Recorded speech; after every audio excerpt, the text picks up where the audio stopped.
Evening, everybody. Well, this evening I'm going to go over what kind of bow sight I use, why I use it, what I would change about it, which isn't much, really isn't. Let me know what kind of bow sights you use, what you like about them, down in the comments. Also, make sure you like, subscribe, follow along. Bow sight I use is a multi-pin, and I use a multi-pin mainly because of the way I hunt. And this one's set up every 10 yards, 10, 20, 30, 40, 50. And then the top of the level is actually 60. So this one's set up for 60. Now what I would change about this is, you know how they got those single selector or single pin and you can select it up and down. Well, I've seen multi-pin ones like that too with the yardage on it. That's about all I would change is, something a little bit quicker where I could go a little bit longer with this. This sight's a little bit smaller of one. Now this is my old bow and I need to replace the string on this, so I can't quite shoot this one. I haven't gotten around to replacing it.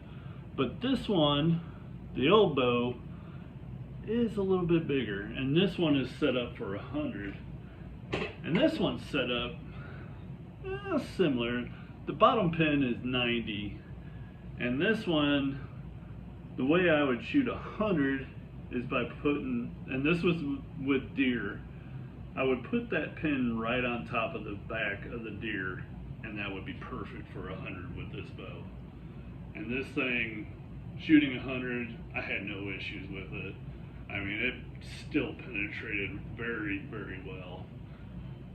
And I really love this bow, but I'm afraid to pull back too much on it.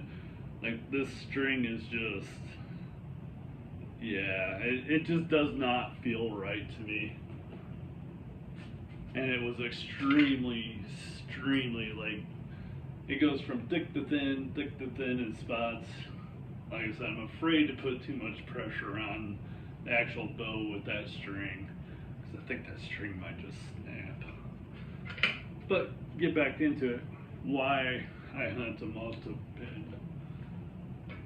The way I hunt, to sit there and, I have to sit there sometimes. I get pretty close on the deer, or the deer get pretty close up on me, or sometimes I'm more out in the open than I really should be. I'm walking from one site to another, or just walking in general, and sometimes you come up to a field or something like that, and sometimes the way you have to walk across the field, you're more in the open than you would like to be. Well, every little minute movement sometimes matters, and having to sit there and move a single pin up and down, that movement might scare that deer. Well, also, let's say that deer comes up and you're sitting there and you get it adjusted, and then you're sitting there waiting for it to move, or move its head to where it won't see you, pull back the bow or whatnot. And all of a sudden it moves 20 yards. Then you got to go back to square one and move that up and down again, whichever way you need it. Instead of just being able to, say, it finally gives you an opportunity to draw where you feel safe. Well, I shouldn't say safe, where you feel confident in drawing and it won't see you. So you draw, and then it moves a little bit before you get your shot off. You can just select a new pin on this instead of having to, you got the bow drawn, and now you gotta let it down and adjust it while not spooking a deer. It just does not work with the way I hunt. It just doesn't. Like I said, I would go for, one that you could slide up and down with a multi-pin, just in the mere case I can shoot farther. That'd be it. Either that, or I'd just go with a little bit bigger of a sight on this one, where I can get out to, This one might be able to do 100 pretty ethically. It should be able to.